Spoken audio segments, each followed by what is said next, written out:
Welcome to the Assist Podcast. I'm your host, Zach Schwartz, and today I have a very special podcast. It's going to be a lot of fun. The two people joining me today, we've all put in a lot of work into this.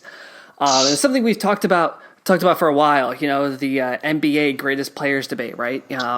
We settled on 15 being the right number, and of course with The Last Dance finishing up on Sunday night, we thought this would be the perfect time because everyone's, you know, some of these players, you know, Michael Jordan, Scottie Pippen, Kobe, you know, those kind of guys, they're back in the lexicon of the NBA thought right now with no sports. So we thought it would be a perfect time to do it right now, and I hope you guys like it. And the we is Salvador Corona and Kyle Milner. How are you guys doing today?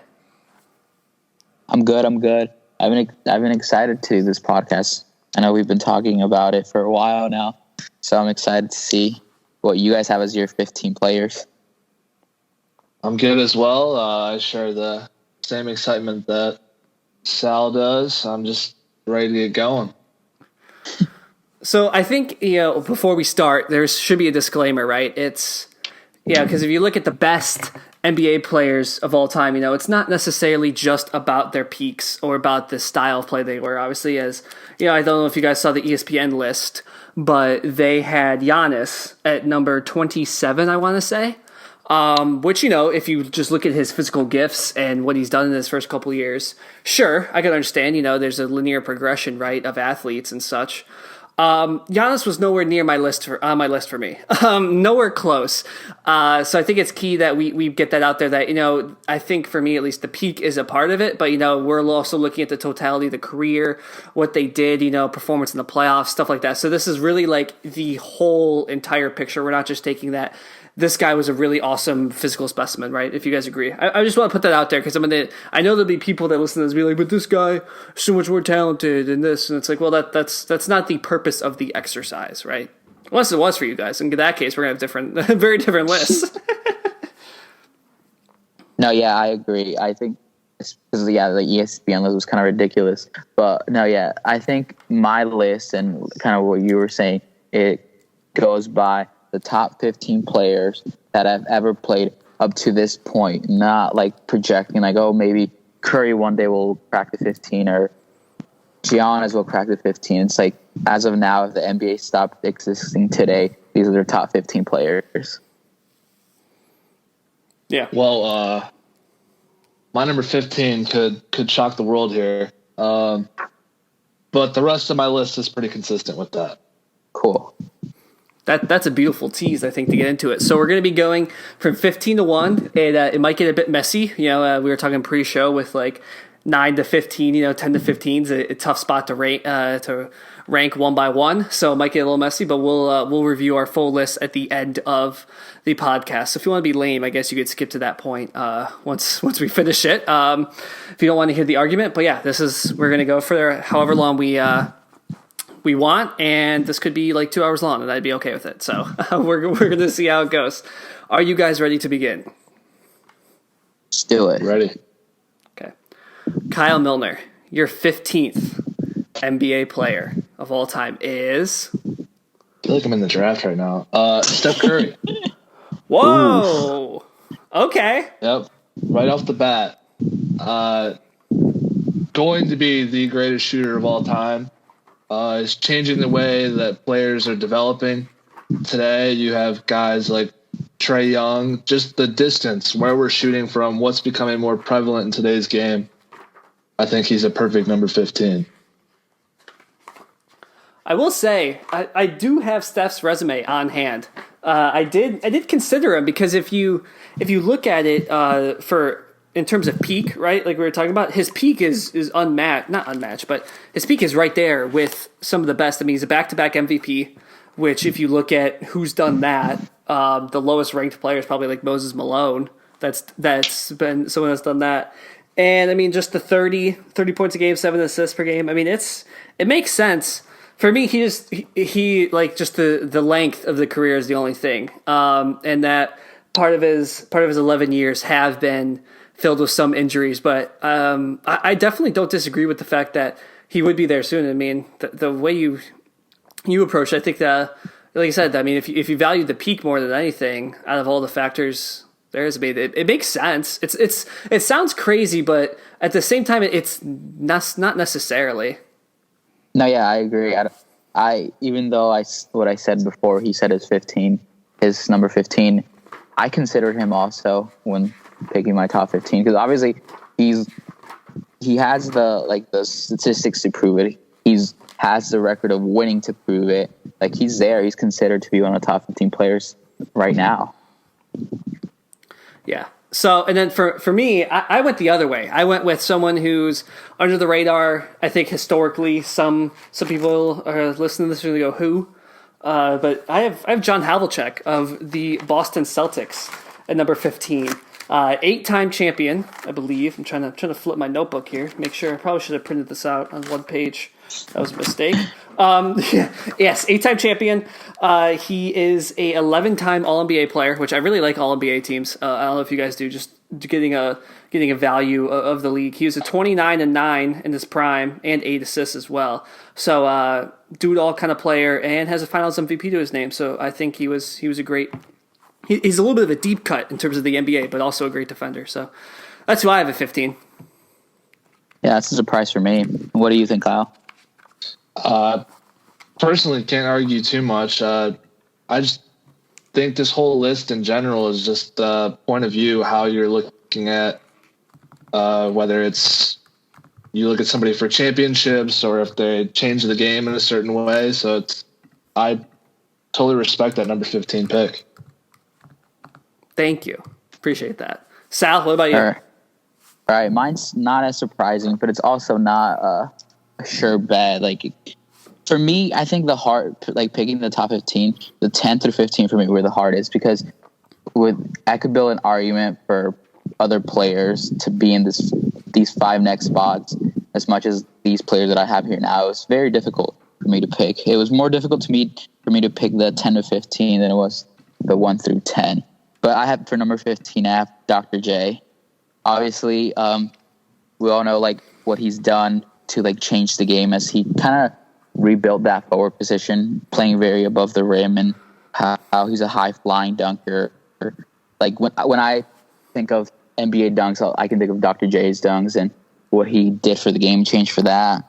But I think he was a great player. It's kind of somewhat underrated at times, and I think a lot of this has to do because he played first for the ABA, so many people don't discount those years that he played. He didn't play. If he would have played from the NBA from earlier, I think he would have been even higher on my list. But for that reason, I have my 15. I can say that I considered him as well for my list. But yeah, playing his first 5 seasons as a pro in the ABA is tough. And averaging 28 points during that time, that's tough that you can't consider it. Yeah. That's why I didn't choose it. This is a little controversial, but yeah. Yeah, I'm with Kyle on that one. It's definitely not an egregious pick. I struggled with him, with the ABA and NBA conversion kind of because there isn't one, and I mean we all can say the ABA was a little worse obviously than the NBA, but also Dr. J ended up winning an MVP. He wasn't a bad NBA player at all. Although Moses Malone, who I'll be talking about soon, carried him to that 1983 title, which surprised me. I didn't remember that, reading through different stuff, but definitely a respectable pick. I'm not mad at that. Cool. Number 14. Kyle, what do you got? We have the logo. Okay. Wow. I'm just going to leave it at the only finals MVP given to a losing team member. I'm just going to leave it at that. He's my number 14. Yeah, he was also my number 14, so I guess great minds think alike on that one. I guess I'm not as great of a mind. I had him at 13. So I guess I overrate one of the best white players ever. Interesting. I mean, yeah, the finals MVP thing's crazy. So you guys have Oscar over Jerry. Yes. which I agree with. Yes. Okay. We're all in agreement there. That's good. Yeah, I mean, I had Moses at 14. Moses Malone. Okay. Why do you have him at 14? Because I just, if you look at it, so, Moses' peak, obviously, had 3 MVPs, 25-15, and, of course, one of the best quotes ever to go along with Philly's 83 postseason run where he goes with the 4-4-4. I don't know if you guys know what I'm talking about. Look it up for people. It's the 4-4-4 postseason. So yeah, I mean the list of 3 MVPs players is crazy. So there's that for Moses. That's kind of going against me. But I also just feel like Jerry was doing it for a better time, a longer amount of time. Jerry's a better defender. Here's the thing I didn't know researching.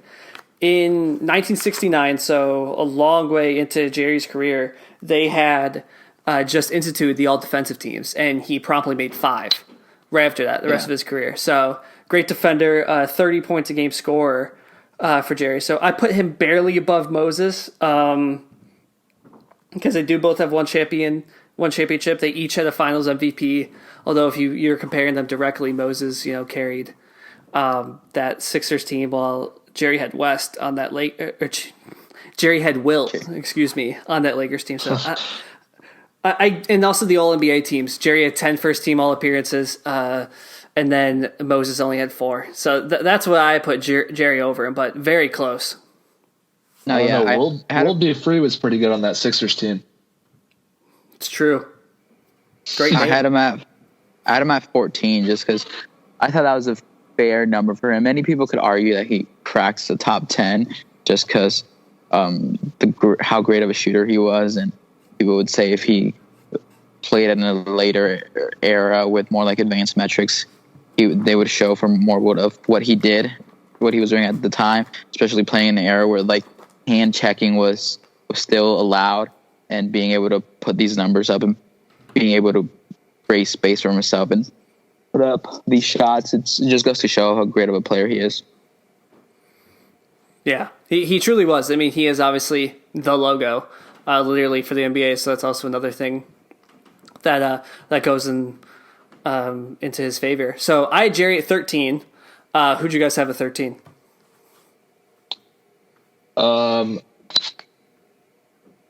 This could come as a surprise for some of you, may not. I have Dirk. Ooh. Wow. I think, and you're going to see the common theme in my list, just somebody who paved the way for a different kind of forward, 7-foot shooter, and foreign players in general to just come over to the NBA. Yeah, I like that. I consider him like cracking my 15th spot. Like I said, many of these guys, like depending on the argument you built for them, they could have been here. I like that. Yeah, best foreign player of all time, 26 and 10. At this peak. It's just I don't know. Maybe it's just because of who he was with. With the power forward position. With Tim Duncan and stuff. But when I look at his resume, he's got double the second, third team All NBA appearances. So top 10, top 15 player compared to being the top 5 for most of his career. I feel like that's a slight. I mean, we're all talking about slight knocks here, right? It's not like we're comparing this giant people. The 2011 though finals, I mean, really changed everything you look about with his career. Compared to the previous Maverick failures in the playoffs. So, I think it's a deep pick for sure. But I mean, it's not a terrible one. What about you, Sal? Thanks, Zach. Okay, so for mine, I had Karl Malone.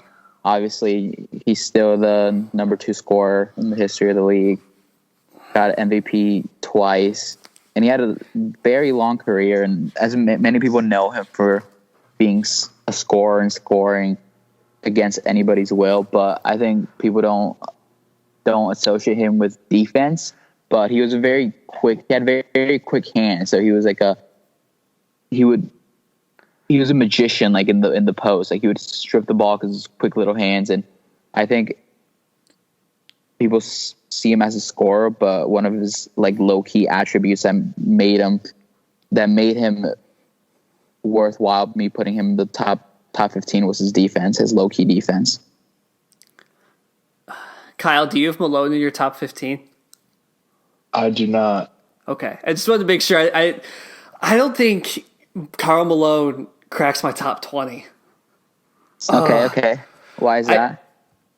Well, first of all, mailman doesn't deliver on Sunday. Oh, God.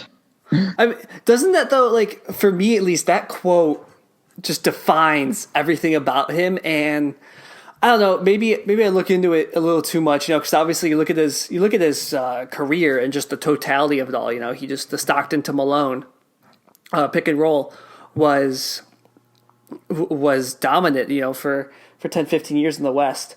And obviously he was a 30 and 11, scorer in his prime. So like you said, and good defense to pair with it. And I mean, the Jordan doc touched on this a little bit, but in a way it didn't. The league, to the point to when Malone really started, like those Jazz teams really started having their success in 98 and 99, it was so watered down. They just got in Vancouver. They just added Toronto. Vancouver then moving to Memphis a couple years later. So to me, it matters that their best team success was after those kind of things. It's just like they couldn't break through against Barkley, against the Run TMC Warriors, the Sonics, and obviously the late Magic Lakers as well. So I feel like maybe I put too much stock into his postseason performance compared to other people. Because if you just look at the regular season stuff, he certainly belongs. No, yeah, that's fair. No, yeah, I agree. That's why it's like I was tempting even putting him in the top 15, let alone putting him at 13. But I just felt like what he did throughout his career, how much points he scored, and just being a force for 19 years. Whether he included the winning to back up for it, I still believe he deserves a spot in the top 15 for me. Fair enough. Number 12. Number 12, I have Hakeem the Dream. Same for me. I had the same guy, number 12. When you think about a post move, I mean, those are the highlights you're going to watch.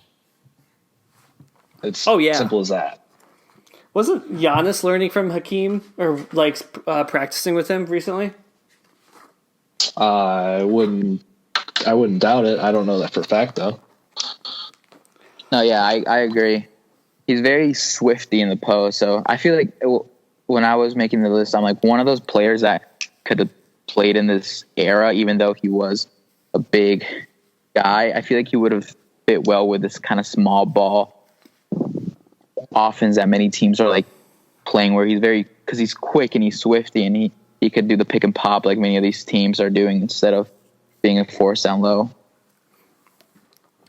So I had Hakeem at 10. There was, when I was doing this exercise, going through everything, and I touched on this a bit in the article I may or may not be writing for a future website that may or may not be happening. That when I went through this, one of the players I came away most surprised based on my preconceived notions was Hakeem.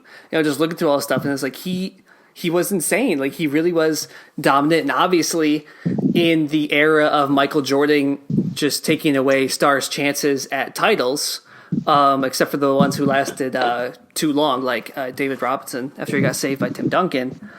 Hakeem won both in those intermittent years, which, even though those Rocket teams weren't good, if you look at the regular season record, they came out on top. They beat Malone. They beat those teams, those other teams that were challenging for those titles.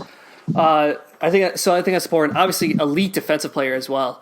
On top of the post moves, like you guys said, 2-time defensive player of the year, 9 all defensive appearances. And he would. I mean, in one whole year in '93, he averaged 4 blocks a game. That's insane to think about. No, it's crazy. Yeah, and he was playing, like you said, he was playing in an era where like the centers were probably as best as they could get, with David Robinson, Patrick Ewing, Shaq when he was coming up. Like, the fact that he was able to do this and be the best center of his time is remarkable. Yeah. And he was a 6-time, first team All NBA guy, like you're saying, with all those centers loaded. Olajuwon was still ranked the best more often than not throughout his career. So, only player ever to win a championship Defensive Player of the Year and Finals MVP. Yeah, in '94, right? Yeah. Yep. Yeah. So I don't know. I guess I'm a little higher on him than you guys. So I mean, you guys put Shaq in front of him, obviously. Yes. Interesting. Yep. Okay. All right. Well, I guess my 12th player then, deferring from you guys, is Oscar Robertson. So that's 12 for you? Yes. Okay. I had him at 11, but I had him at 11 as well. Wow. It's almost like we know our stuff. I mean, so, the Oscar versus Jerry West thing has been, interesting because they were the two defining guards of their eras, the head-to-head comparison, even though Oscar was a point guard. And Oscar, still with all of Russell Westbrook's shitty attempts to get triple-doubles, Oscar still leads the all-time history in those. So he got triple-doubles before it was cool and would average 39 and 11 like it was nothing, which of course even with an ugly jump shot. Yeah, exactly. So yeah, it's bad if you look at the past video. So, and sure, his ring came with a young player called named Kareem Abdul-Jabbar. So while that you don't necessarily credit that all to him, he does have that ring that is very important, in these type of conversations. And yeah, I just think one of the most defining players of his generation. So you guys are higher than him than me, I guess. So I mean, you guys can say more. Just to put into perspective, I found that he's 16.8% of his games were triple doubles. So that's over 2 seasons worth of triple doubles. Wow, that's a crazy stat. Especially with his prime was in the 60s, so those guys are still smoking cigarettes in between halves and drinking, all the time and have no real recovery process. So that's wild. That someone and this isn't to bash on Westbrook, it's just the best comparison for this, is that, Westbrook has all these other tools available, but Oscar still was just far ahead of that. That's crazy. That's a good stat. Yeah, he was all over the place. All right, so what do you guys, so you had him at what, Zach? 12, and you guys already skipped, well, not skipped down, but you guys have him at 11, so. Yeah, so who was your 11th spot? Shaq. So, okay. To recap, I had, because we've already talked about these guys, so my list is the one that's deferring the most. Sorry for the confusion of the listeners. I had Hakeem at 10, Shaq 11, and Oscar 12. And the thing for me is with all these other guys, we've been talking about how great their careers were, all this stuff, just all positive, real stuff. There's only slight things. Shaq's talent, I feel like 11's so disappointing, and yet I couldn't move him higher. Obviously you guys had him better than Hakeem, so I could see that. But he's not over Kobe, he's not over Duncan, he's not over Wilt, and you just feel like he almost just didn't accomplish as much as he could have, back in the day. So not to mention all the ring chasing at the end of his career, which I forgot about. That was crazy reading through that list. But am I too negative on him? Not necessarily. I mean, I had Shaq at 9. I had him in front of Tim Duncan. I had Tim Duncan at 10. So, wow. Who'd you have at? Yeah, who'd you have at 10, Kyle? 10, I have Kobe. Okay, well, this gets a little bit confusing. I guess I'll say why I had. Let's see. How should I approach this? I can say, since we were talking about Shaq, why I had him at 9. I think I had him at 9 because obviously what he was able to do with the Los Angeles Lakers, one of the greatest Lakers players ever. But I think what was most impressive is the fact what he was able to do with Orlando as such a young player. Orlando was just a team that was starting out. I think they were an expansion team in 1989 or 1990. Yep. And then he went on to lead that team into the NBA Finals in 1995. So then that's when he he really showed that he was worthy of a player. And then that's when the Lakers sought out to go get him. Phil Jackson added him to the team to make that team a championship team. But I just feel like he's one of those players that when you think of the NBA, you think of Shaq. It just comes to mind. You guys want to hear something crazy? Yeah. I've got Shaq at number 6. Ooh. Whoa. That's crazy. Yeah, I thought the top 6 we'd all have the same, but this is wow. Okay. That's what I'm saying. Shaq took 3 different teams to the NBA Finals. Just looking at 2 quotes, Shaq will say, which relates back to what you have, Zach.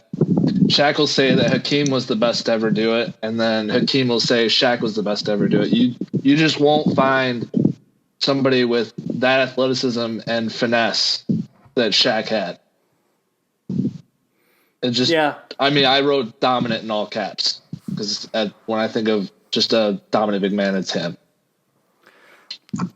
I didn't realize he was as good of a defender, or as good of a defender he was as well. He made multiple all defensive teams, second team, but still, you don't think defense when you think of Shaq at all. So I thought that was interesting. I don't know. To me, obviously the Lakers three-peat is so dominant, and his numbers through those 3 seasons are crazy. You have a 30 and 14 and also 4 assists and 3 blocks a game in 2000, 29 and 13 the next year, 27-11, and it's so dominant. But at the same time, he only has 1 MVP. Kobe does too. He did win all 3 Finals MVPs when he was with Kobe, but the 06 Finals was Dwayne Wade's Finals. They weren't Shaq's, and it's just tough for me, towards the end of his career. If you compare him, of course, he's a couple years older than Kobe too. So the reason I have Kobe ahead of him I have Kobe at number 9 because we're now just mixing all these names up. But Kobe, of course, he won 1 more title than Shaq did, 2 after they parted, and I just maybe it's just my own perception. I have to get over it at some point. I just feel like Shaq could have been so much more. And also, something I didn't know. Hack-a-Shaq was around before it was Hack-a-Shaq.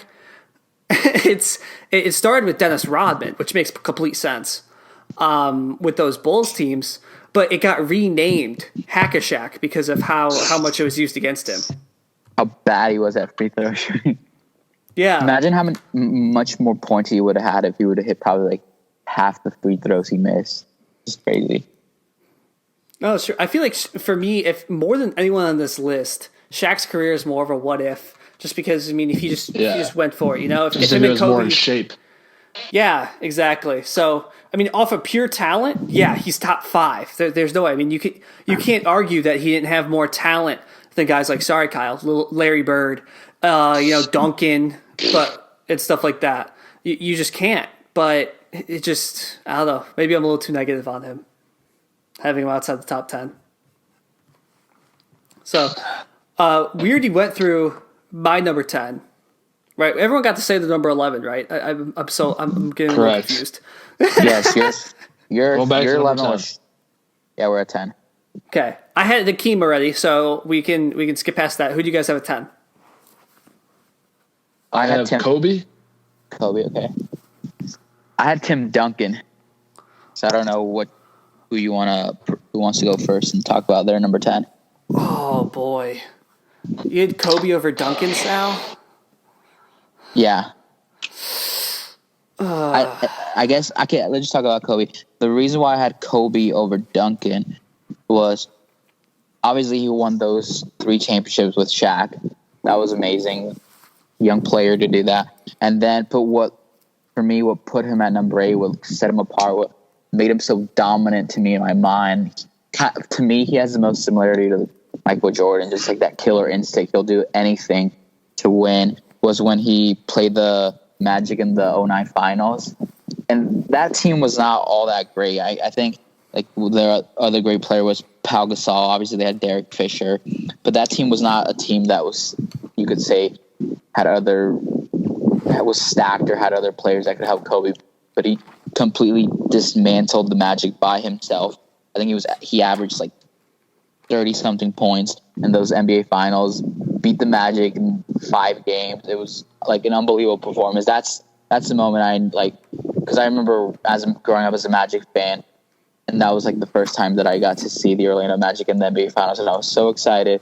And then I see this dude Kobe just completely tear us apart, and that's like the only thing that comes to mind when I think about Kobe, just seeing him like dismantle the team that I grew up loving. But yeah, that's why I had him at 8 for that championship he won in 2009. Oh man, it's tough. Go ahead, Kyle. I don't know. I just didn't think like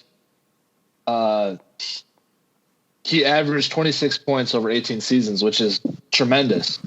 And 12-team All-Defense, or 12-time All-Defense, MVPs, like you said. I just don't think that the end of his career ruined it for me. I'll just leave it at that. It just all his shot attempts, like, wasn't really a team player. Like you said, he did all himself in the 2009 finals. That's what pushed him back for me. That's interesting. Yeah, I guess like some people see it as like, oh, that's what makes him great, the fact that he can do it by himself, and some other, like, you see it as like, oh yeah, if he was a little bit more selfless, he probably could have done one more. If you knew how I felt about LeBron, it would make a lot more sense. We'll get there. That's for sure. Yeah, I mean, Kobe for me, you look at the numbers, right, and in like 2006, for instance, he was 35, 5 and 5, incredible for a shooting guard. The Lakers were nowhere near contention at that point, though. That was a couple years after Shaq, while Shaq was winning the finals, actually, and there's not a lot there to do it. Of course, he eventually, I think, figured it out. And Sal, you mentioned Pau Gasol. Like, I think getting him, obviously, and then how Kobe changed his leadership is really crucial to that fact. And I think he more than deserves a place in the top 10 for sure. Like I said, at number 9 for me.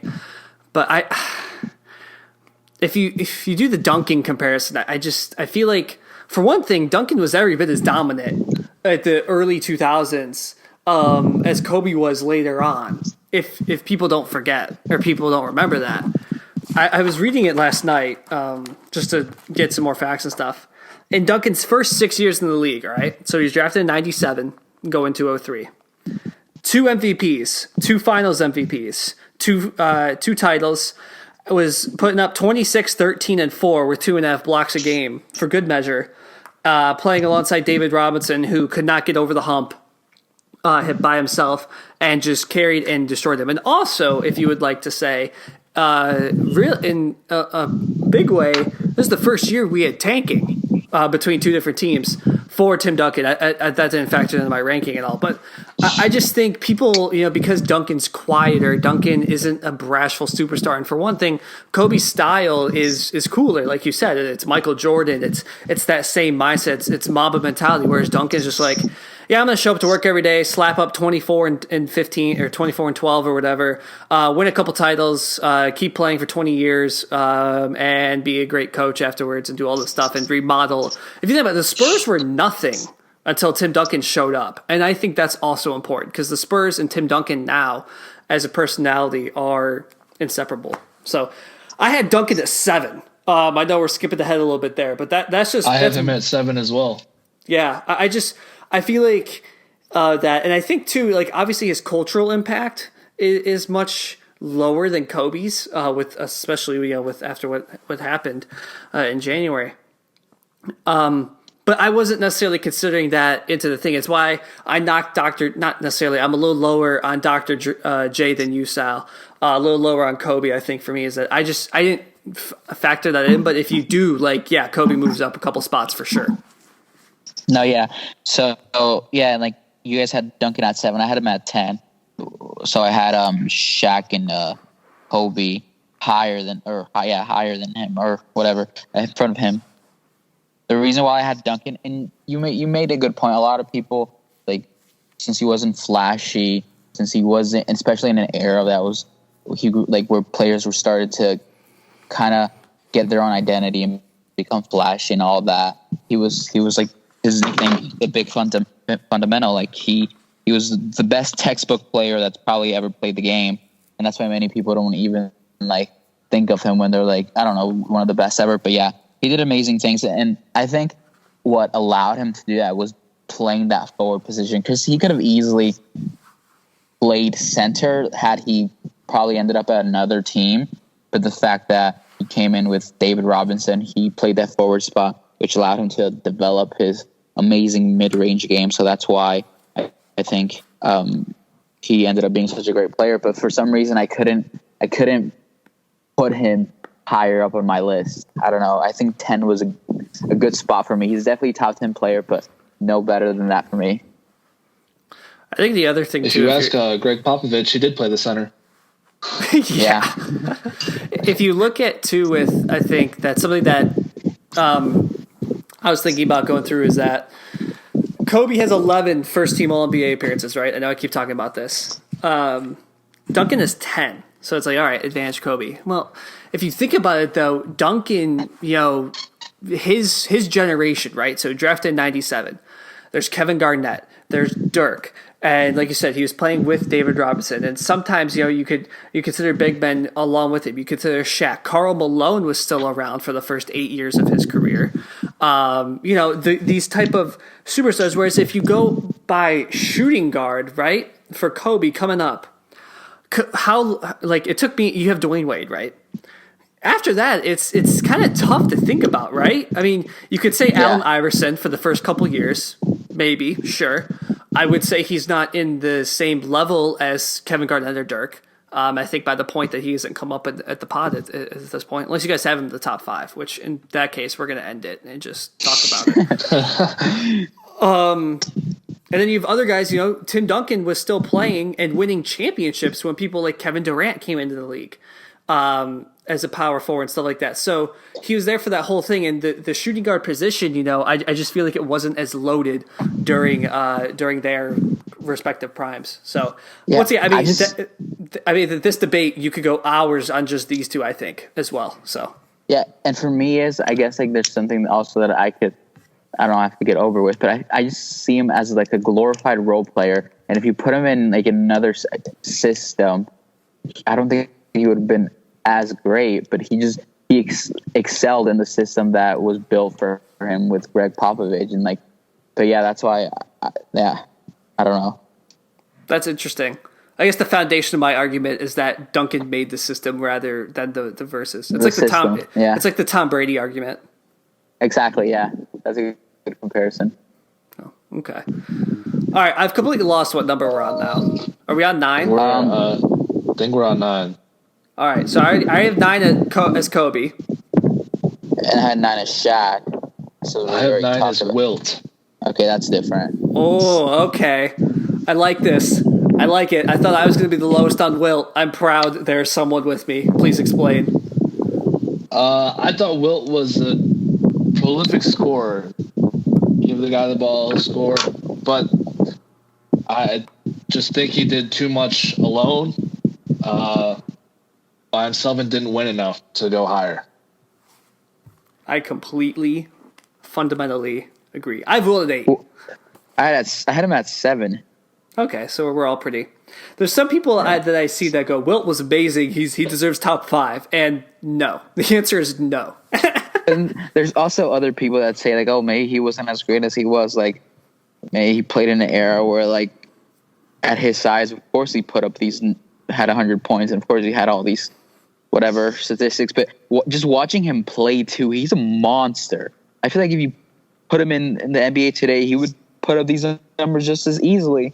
He's like crazy, and he played in an era where like defense statistics weren't taking a total for. So I think he was also a very well defensive player, but we don't really have a record of that. Yeah. He made 2 all defensive teams. I think it's just like I've read. So here's something that I did look at and hasn't been talked about because most of these guys didn't like. elevate their games. One thing for me, this is kind of the Malone issue, is if you're great in the regular season, but your numbers take a significant dip in the playoffs, that matters to me. So, for instance, Wilt, he's number 1 or number 2 for points per game, right? All time with 30.1. In the playoffs, with 160 games, so it's not like it's a small sample size, he's down to 22.5. That's a lot. That's a big drop. And I mentioned it earlier talking in the Jerry West section. Other than I believe, was it the Philadelphia Warriors at the time? He won his first title, and then he won with the Lakers later, I believe. Yeah. Correct. Yeah. Okay, so he won one with West, and then he did defeat Russell, on Bill Russell's team on his own. So I don't know. Have you guys? I know Sal, you bought the book. When you read Wilt Chamberlain's section in Bill Simmons' Book of Basketball, which in my youth I read and was formative, he just destroys Wilt, and it's. I know there's a anecdote, whatever, in there about how the one time Wilt led the league in assists is really because people called him selfish, and he wanted to show statistically that he could just do whatever, and that. Compared, the flip is Bill Russell, who I think will be on all of our lists coming up here, is that Bill Russell's like, I just want to win, and you compare that with, for me, like, you're doing the math, I had Duncan ahead of Wilt, and that was the fundamental difference for me too, is that Duncan was the same way.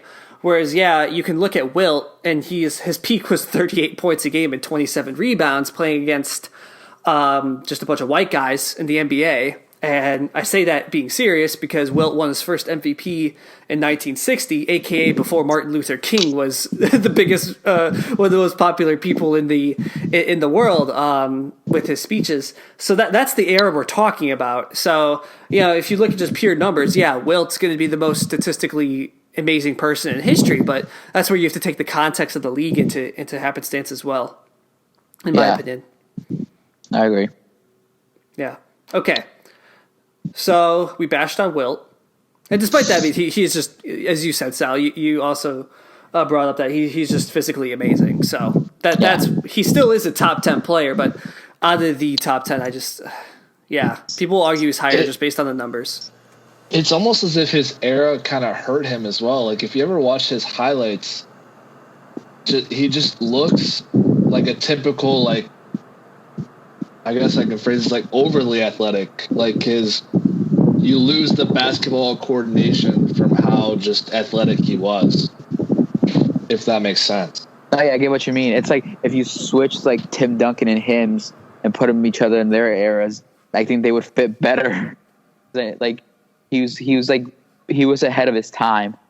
Yeah, that's a good point. For sure. You could drop, like, I don't know. Someone slept on my story promoting this and said Jay Crowder is underrated. You put Jay Crowder in the NBA in the 60s, he might have 6 MVPs. We might be talking about Jay Crowder. He's one of the best players ever. All right. So now we're on 7. I had Tim Duncan. I believe we're on 8. Wait. Oh, yeah. Okay, yeah, you're right. I had Will as 8, sorry. I had Will at 7. I had Kobe at 8. I had Bill Russell at 8. Okay. Whoa. Okay. This is going to get interesting. Okay, who'd you have at 8, Zach? I had Wilt. Okay. So we can talk about Bill Russell. So yeah, he's got more rings than he does fingers. We'll put that one behind us. It's good for him. But the league was relatively new. Teams were smaller, which ultimately you could argue that there were only 80 jobs in the NBA, so it had to have been the best of the best. So the level could have been relatively similar. You had a team around you of John Havlicek, Bob Cousy, Red Auerbach, just revolutionary guys in the NBA. So that's why he is lower on my list, and the fact that the guys higher on my list could do more than he could. I had him at 4. What'd you have him as, Zach? I had him at 4 too. Him and Kareem was really tough. Yeah. And yes, I was close to making that switch that you guys have. No, and that's a good point. That's the reasoning why you have him where you have, but it's kind of the reason why I have him at 4. Why did you put him at 4, Zach? Just feel like the league stuff is right, but he's the ultimate winner. You highlight Kuzi and those other guys, yeah, but it was Russell that had 5 MVPs and won 3 straight. The funny thing is he has 5 MVPs, and in a couple of those years he was second team All NBA, which is just hilarious how that works with positions. Yeah, he's the ultimate winner. In 13 years, he won 11 titles, as Kyle said, which is ridiculous. Yep. He's the number 1 person overall for rebounds in the playoffs. Still, he's that leaderboard, and second in the regular season, despite that 13 years.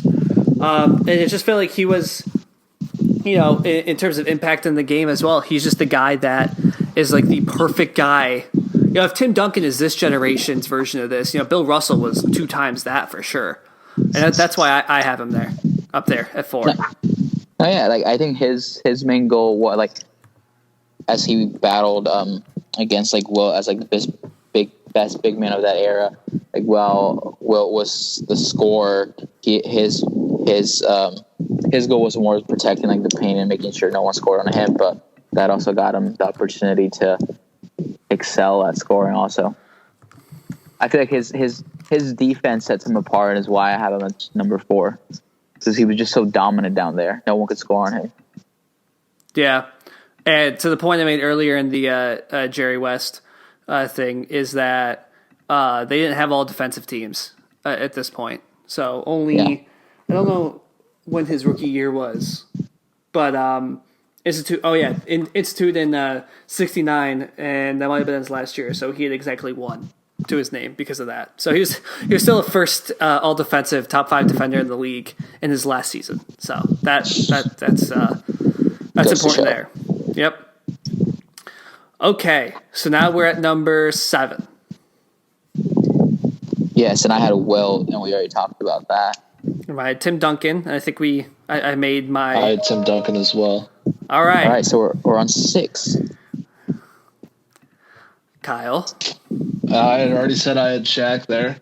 Got it. I forgot. We've been going with this. I'm sorry. It's confusing. Okay, I had Bird, or I have Bird on as number 6. Me too. Sorry, Kyle. Okay. It's gonna hurt, Kyle. It's okay. Where did you have Bird, Kyle? It's kind of my list. The last 5 spots gets kind of weird. I kind of have Bird and Magic at kind of together, but I have Bird slightly ahead of Magic just for the fact that he was a better shooter than Magic, and for personal reasons. I think that's fair. But yeah. Sorry, I was going to say, yeah, I mean, you putting them together, obviously they wrote a book together for one. They were fierce rivals and best friends also. And, they'll forever be the people that really brought the NBA to the forefront, and then Michael Jordan took over and then advanced that, 3 times. So it's not wrong, I don't think, if you have them at 5A, 5B, or whatever number it was. But yeah, I have Magic. I mean, if we want to talk about both of them, I have Magic at 5 and Larry at 6. So I went the other way.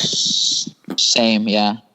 So I think this might be a backhanded compliment, but I think the reason why Bird was so great is because he wasn't as athletic. It's the fact that he was able to do the things he was able to do, score and be as dominant as such a non-athletic player. I don't think there will be another player in the league that can do that. The NBA says so much about being athletic and being the strongest and jumping the highest and being the fastest. But Bird was not that, but he was still so dominant. To go along with that, I also wrote there's only 2 players with more MVP shares than him. So to be with that background and have that's what helped me put him slightly ahead of Magic. Yeah, 3 straight MVPs too, from 84 to 86, which is nearly unheard of. Only Wilt and Russell did that. So, I mean, we're talking about, and in the 80s, the league was actually loaded as well. So that's another thing too, where, the thing though is too, for me, the reason I have Magic slightly ahead of him, if you were to go, attribute by attribute, right? And people are now trying to do this with the LeBron MJ thing, and it's just so wrong.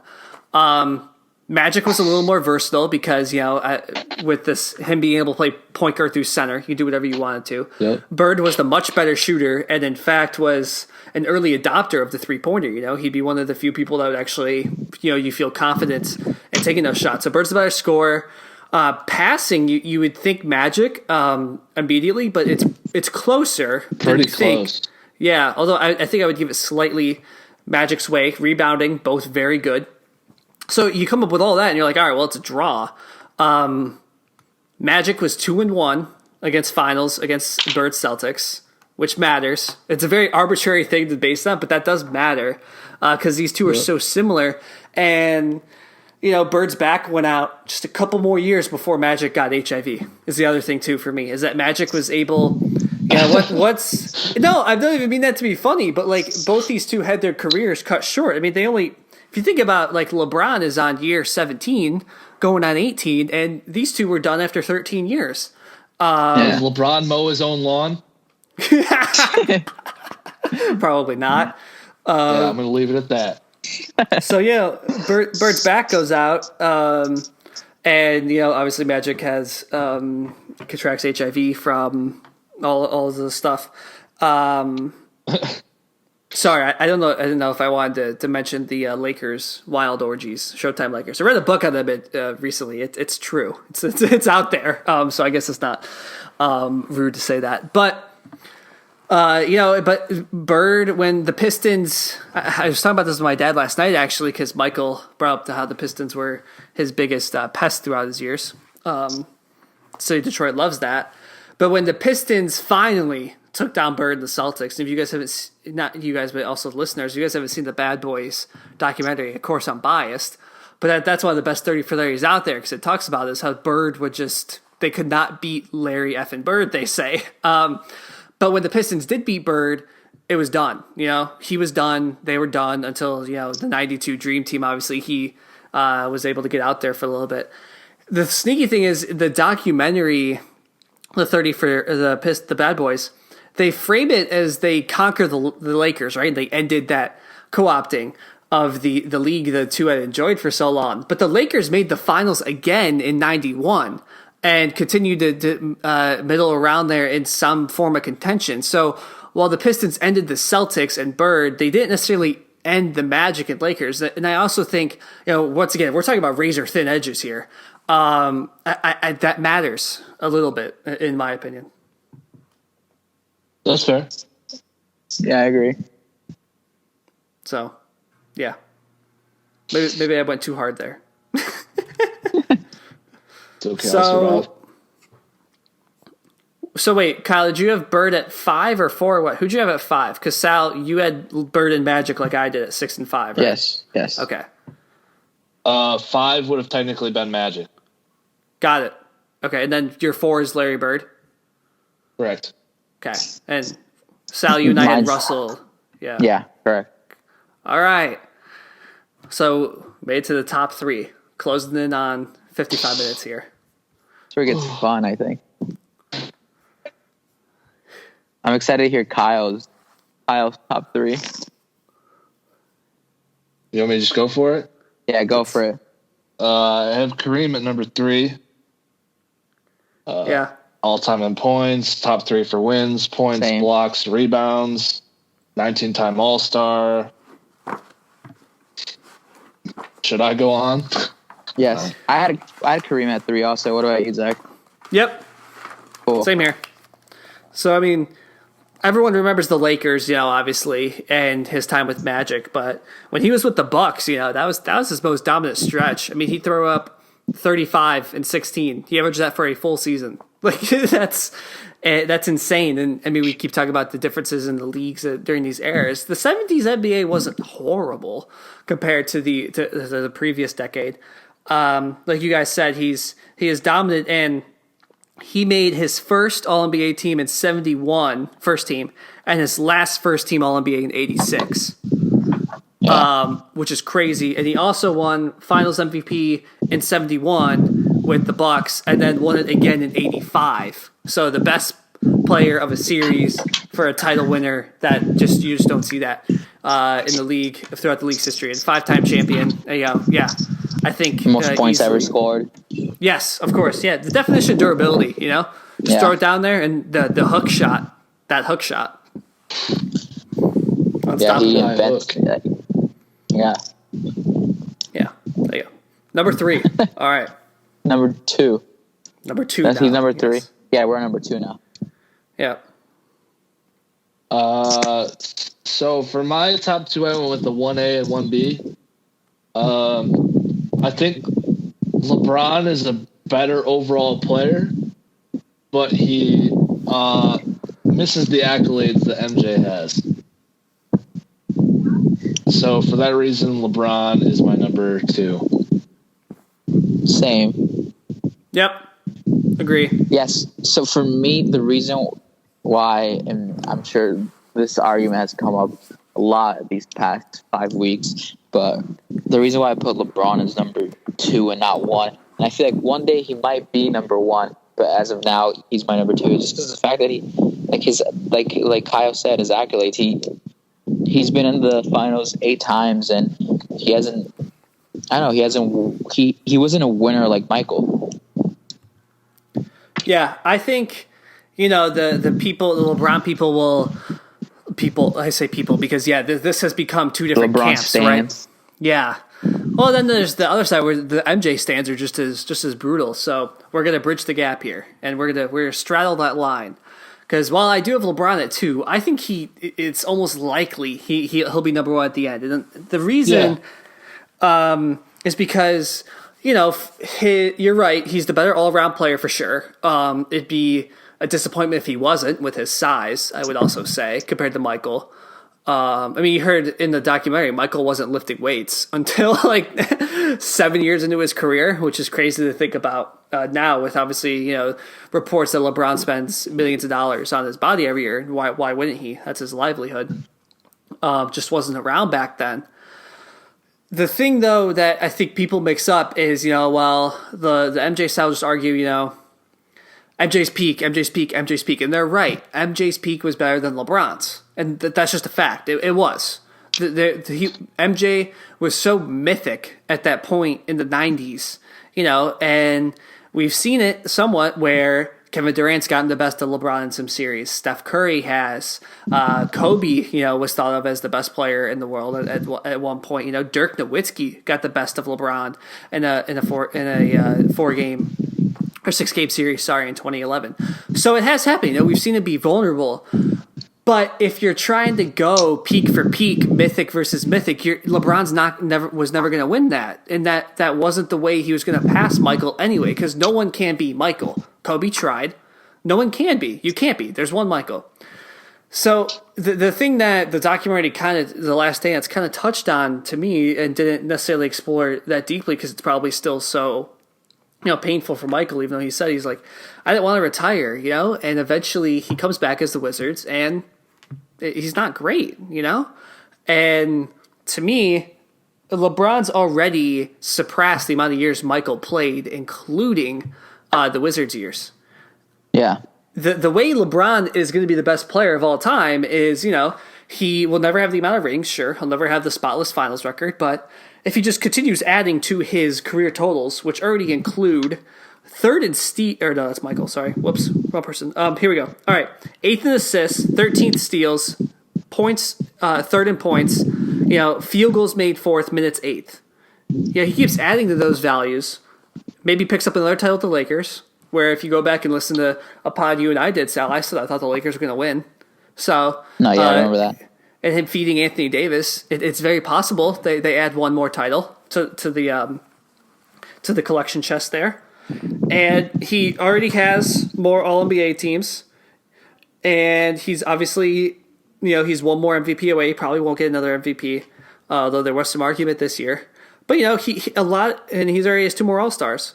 So the way he's just doing it for being consistent, another 4 years, adds another title. He's the best player of all time.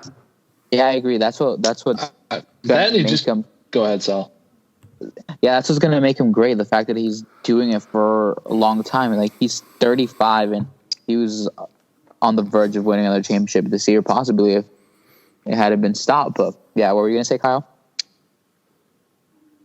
I was just going to say, like, he just continually gets better and better. You guys mentioned the millions of dollars spent on his body. 2018 LeBron was scary, and he just keeps getting better and better and evolving his game. Like, I don't think there's any slowing him down. Yeah, for sure.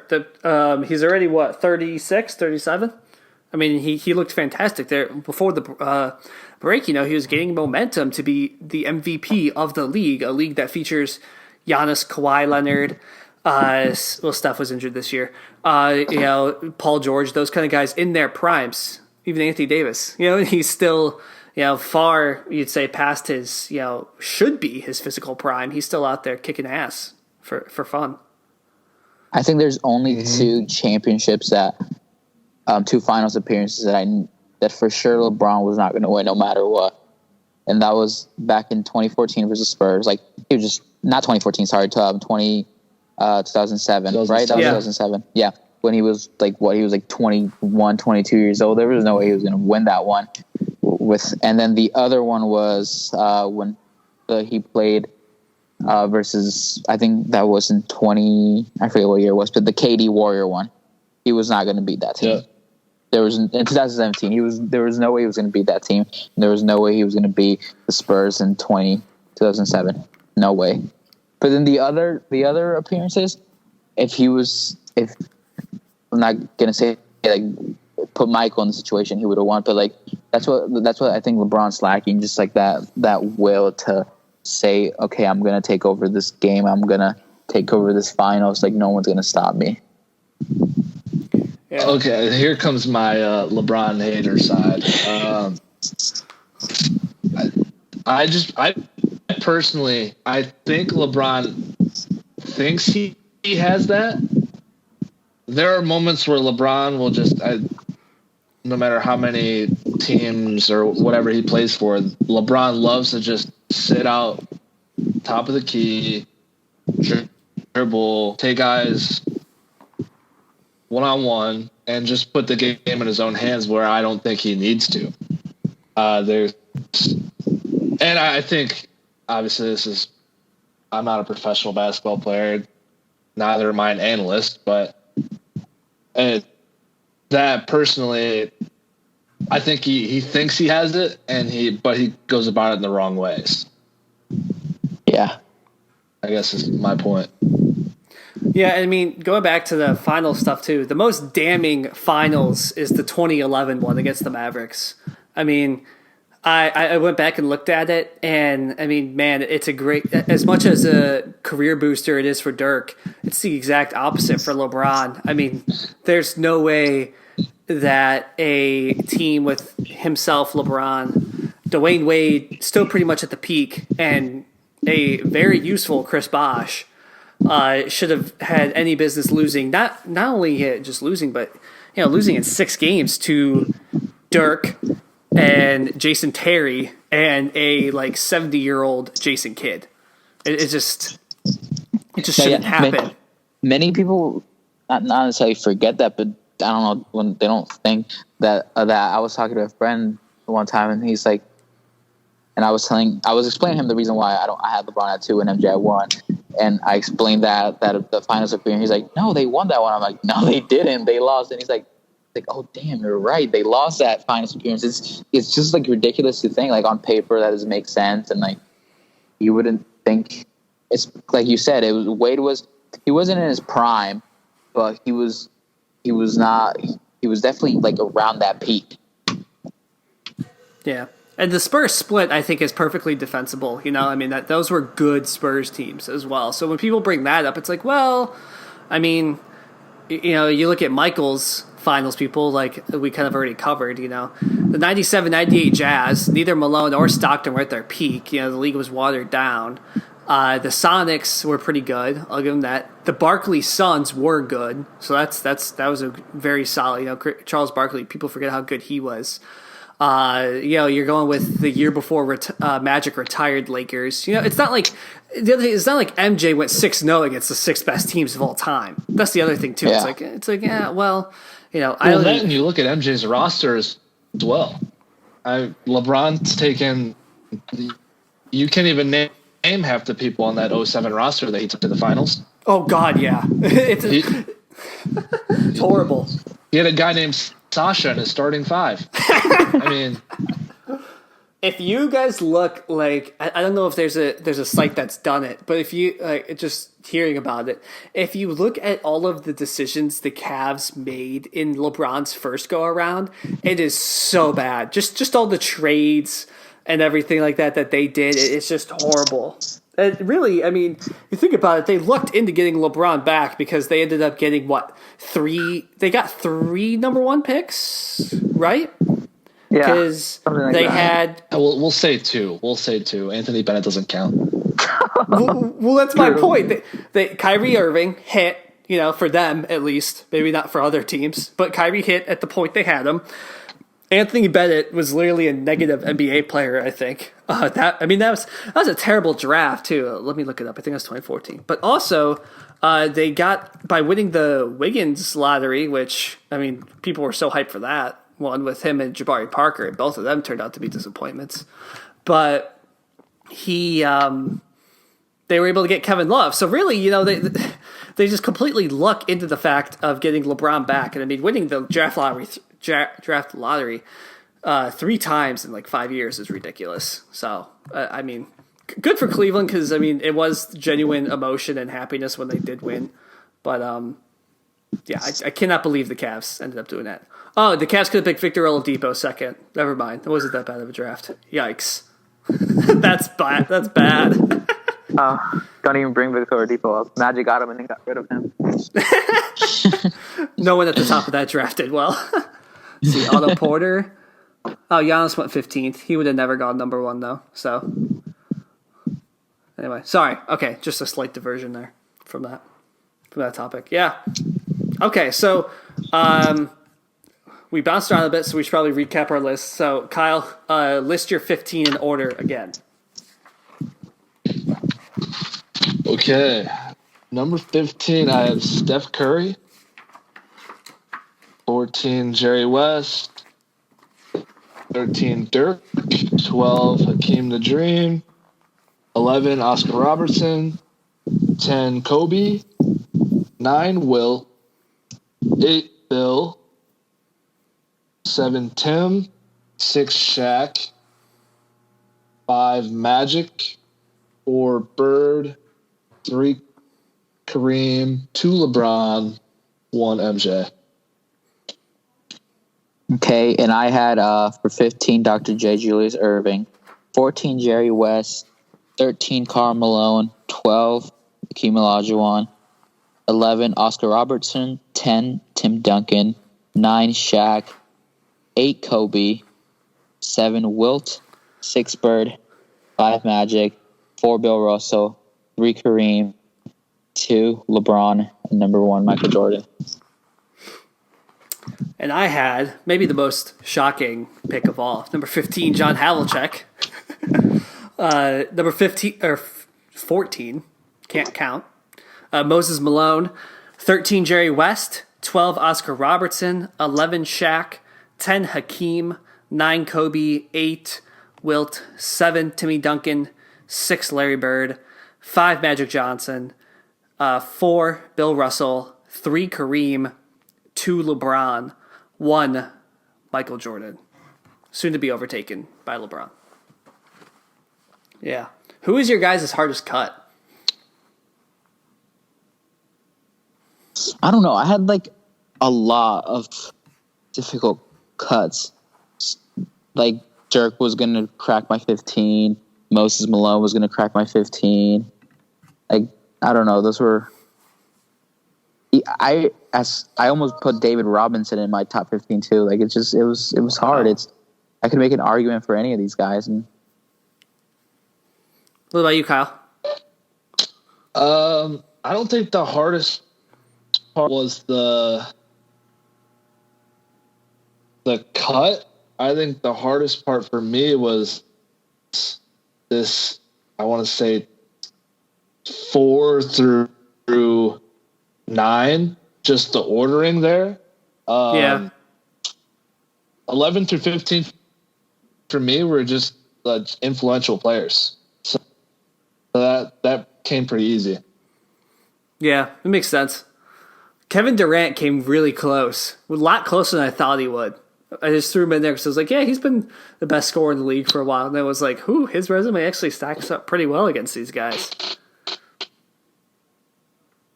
Yeah, he was close to a 15 Steph Curry for me, but I just think there's a lot more he has to do to sort of separate himself. yeah. Whereas Steph has kind of already done that. Yeah, I agree. Yeah. Yeah. Well, do we have anything else to say about NBA history? We've done an hour and 11 minutes, so I think this might be the longest we've ever done, which is fantastic. No, I don't have anything to say. I think we're all good. Beautiful. Well, gentlemen, I'm glad we finally were able to do this. Keep staying safe out there with the hopefully ending soon pandemic, and I'm excited when we can all share a drink together again. Yes, sir. Sounds good. Go listen to the Assist podcast. Yes, Right. make sure you listen to that. Thanks for having me on again, Zach. Yeah, of course. Thank you, Zach.